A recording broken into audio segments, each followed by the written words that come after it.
ಪ್ರತಿ ನಿಮಿಷ ಪ್ರತೀಕ್ಷೆಯ ಮಾಡುವುದು,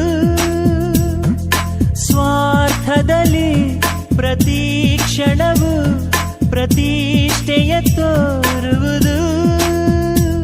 ಎರಡೆರಡು ಭಾವಗಳಿವೆ ಈ ಹೃದಯಕ್ಕೆ, ಎರಡೆರಡು ಭೇದಗಳಿವೆ ಈ ಮನಸ್ಸಿಗೆ.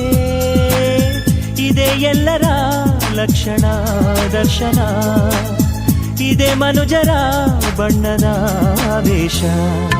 ಓ ಸೂರ್ಯ ನಿನಗೆ ನಮನ, ಬಾರಯ್ಯ ಧರೆಗೆ